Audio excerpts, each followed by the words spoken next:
Assalamualaikum warahmatullahi wabarakatuh. Baiklah anak-anakku sekalian, pada hari ini atau pada sesi kali ini kita akan membahas salah satu materi yang sangat penting untuk kita ketahui, merupakan materi lanjutan daripada Syu'abul Iman, cabang iman, yaitu tentang raja atau berharap kepada Allah Subhanahu wa taala. Saya harap materi ini bisa memperkaya wawasan kita dan bisa meningkatkan keimanan kita kepada Allah Subhanahu wa taala. Baiklah, kita mulai. Adapun dalil raja kepada Allah Subhanahu wa taala itu terdapat pada Al-Qur'an suratul Kahfi ayat 110 yang berbunyi sebagai berikut. A'udzu billahi minasyaitonir rajim. Qul innama ana basyarum mitlukum yuha ilayya annama ilahukum ilahu wahid.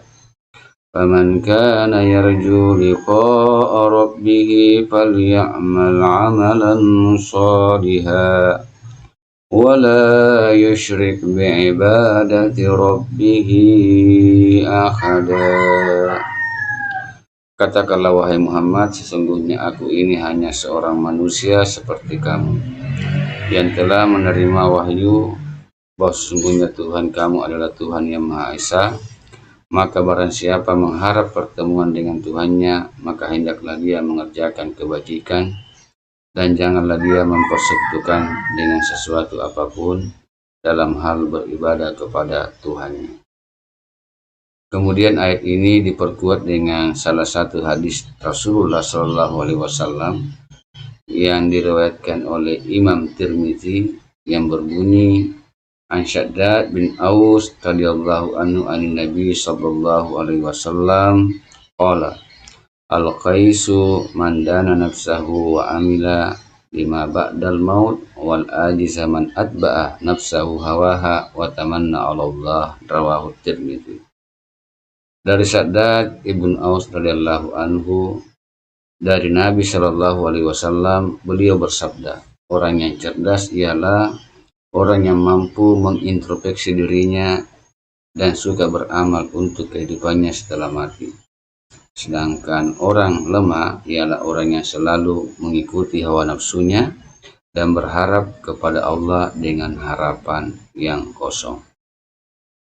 Baiklah anak-anakku sekalian, kita akan melihat beberapa contoh raja kepada Allah Subhanahu wa taala. Yang pertama adalah optimis dalam hidup dan tidak pernah putus asa. Kemudian dinamis dalam hidup, artinya dinamis itu tidak kaku, bisa menyesuaikan dengan situasi dan kondisi, tidak terlalu kaku dalam menerima sesuatu yang baru, asal tidak bertentangan dengan ajaran inti daripada agama kita.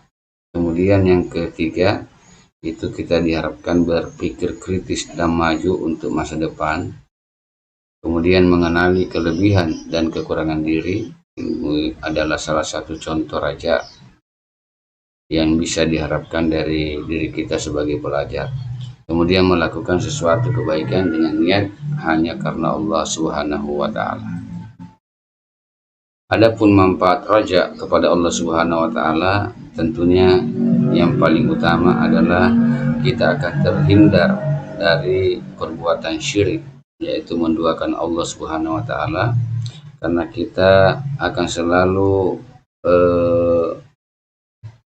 mengembalikan kepada Allah Subhanahu wa taala. Kita tidak akan percaya ada kekuatan, tidak akan percaya ada sesuatu yang bisa menolong yang luar biasa selain kekuasaan Allah Subhanahu wa taala. Jadi harapan kita selalu kita kembalikan kepada keputusan Allah Subhanahu wa taala. Yang kedua adalah memperoleh hasil terbaik dari usaha yang dilakukan. dan yang ketiga adalah mendatangkan manfaat dan berkah untuk kehidupan di dunia dan akhirat. Selanjutnya, contoh raja kepada Allah Subhanahu wa taala itu bisa kita lihat di dalam Al-Qur'an, kisah Nabi Yunus alaihissalam yang dilemparkan ke laut kemudian ditelan oleh ikan nun adalah contoh raja kepada Allah Subhanahu wa taala. Nabi Yunus alaihissalam hanya berharap kepada Allah atas keselamatannya. Kalau dipikir secara akal sehat, beliau tidak akan selamat. Tapi karena harapannya betul-betul kuat kepada Allah Subhanahu wa taala, tidak ada yang mustahil bagi Allah Subhanahu wa taala. Nabi Nuh pun diselamatkan. Kemudian penerapan raja kepada Allah bagi kehidupan para pelajar adalah salah satu contoh ketika lulus dari SMA. Pada masa itu kita hanya perlu berikhtiar dan raja kepada Allah Subhanahu wa taala agar diterima di universitas yang diinginkan. Jadi kita sudah berusaha mendaftar ikut ujian, tapi jangan pernah kita kecewa atas keputusan yang diberikan oleh Allah Subhanahu wa taala. Kita berharap diberikan keputusan yang terbaik, dan keputusan yang terbaik itulah yang akan kita jalani dengan sebaik-baiknya. Saya kira demikian materi yang perlu kami sampaikan pada sesi kali ini. Semoga bermanfaat. Nanti kita akan lanjutkan dalam sesi diskusi, dan kalau ada hal-hal yang ingin ditanyakan bisa menuliskan di kolom komentar. Terima kasih atas perhatian. Selamat belajar dan selamat berjumpa kembali.